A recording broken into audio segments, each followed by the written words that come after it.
Saya ke Gresik, semoga Allah kasih hidayah gitu. Diundang ceramah. Bertepatan saya masuk ke masjid, ramai orang yang datang untuk dengerin ceramah. Tapi dari sisi lain, di dekat tempat itu rupanya ada satu kuburan. Saya tidak tahu kuburannya siapa. Tapi di situ banyak bus-bus gitu. Wow, macet. Jadi macet di kuburan sana, macet juga di masjid yang kita isi taklim nih gitu. Terus saya tanya pengurus masjid, Pak, ini kemana sih mereka-mereka ini? Oh, ziarah kubur Ustaz. Ada sunan siapa di sini? Oh begitu. Apa sih sebenarnya fenomenanya ini? Saya mau tahu nih. Nah ini dia bilang, ini travel ini yang orang-orang ini semoga Allah berikan hidayah. Jadi tidak berpikir masalah akhirat nih. Jadi mereka datangin kiai-kiai, kerjasama dengan beberapa kiai. Saya tidak tunjuk siapapunnya, tapi ini bahasa orang-orang situ sendiri. Jadi datang kepada beberapa kiai yang punya komunitas. Ini Pak Kiai, kita ajak ziarah yuk jamaah ke kuburan si fulan. Satu bus sekian puluh orang. Pak Kiai dapat satu orang 100.000. Negosiasi. Kalau datang itu satu hari bisa bolak-balik puluhan ratusan bus. Bolak-balik, apalagi di waktu tertentu. Yang penting Kiai bilang pergi sana, pergi sana.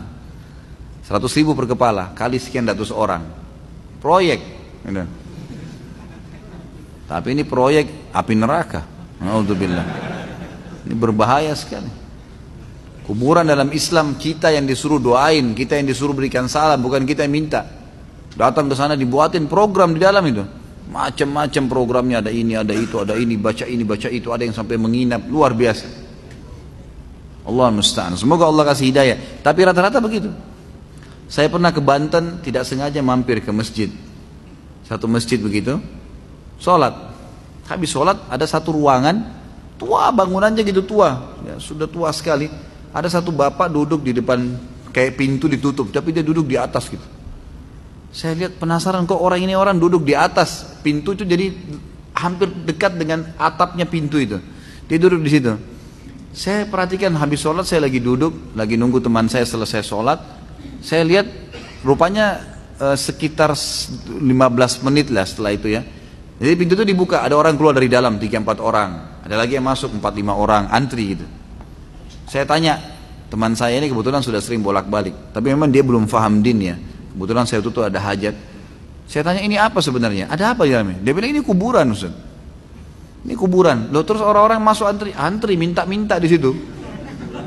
Loh ini yang duduk di depan kuburan apa? Ini yang tukang nampung duitnya masuk bayar, gitu kan? Bayar, sampaikan hajat bayar. Subhanallah, minta sama Allah nggak bayar, pergi kuburan bayar, gimana? Hah? Langsung sama pemilik pencipta langit dan bumi, ya Allah berikan, langsung dikasih, nggak pakai bayar, nggak pakai operator, nggak bersusah-susah gitu. Ini nggak pergi ke situ. Saya pernah lihat juga fenomena yang lain. Semoga Allah kasih hidayah. Ini banyak fenomena di Indonesia nih. Saya di kota Makassar pernah nyebrang ke satu pulau, namanya Pulau Kayangan. Dipakai rekreasi biasanya. Saya pergi sana, nyebrang sekitar setengah jam mungkin naik speed, kemudian naik kapal, kemudian ke sana gitu. Saya putar-putar lah sama teman saya, ada satu orang Mekah, Ali Ar-Rimi, dosen di UIN waktu itu. Saya jalan sama-sama, mutar-mutar jalan-jalan sambil ngelihat. Waktu itu kebetulan sunyi, hari kerja, alhamdulillah nggak ada kemaksiatan, nggak ada acara apa-apa gitu. Tapi tidak sengaja saya kelilingin semua pulau itu, jalan kaki sama dia sambil ngobrol-ngobrol. Pas lewat di satu ada kuburan, subhanallah. Dibuatin kayak rumah dari kayu gitu, ada kelambunya di dalam, ada tulisan. Saya baca sendiri tulisannya tuh. Ini kuburan Syekh siapa gitu, ditulis namanya. Siapa yang mau minta sesuatu hajat silahkan. Begitu tulisannya. Silahkan. Boleh minta itu. Ada kuburan. Ini kuburan orang alim. Dan itu ada penjaganya. Itu nanti bisa bayar, bisa segala. Seperti itulah. Intinya ini semua berhubungan dengan masalah urusan-urusannya duit. Jadi syaitan menyesatkan, mereka juga mengambil manfaat-manfaat dunia yang sebenarnya tidak ada manfaatnya. Baik, beliau mengatakan, dan ayat-ayat mengenai dosa besar ini sangat banyak kata beliau. Karena itu barang siapa yang menyekutukan Allah kemudian dia mati dalam keadaan sebagai seorang musyrik, maka dia termasuk penduduk neraka secara qat'i, nggak bisa dibantah. Ini perkataan Imam Zahabi.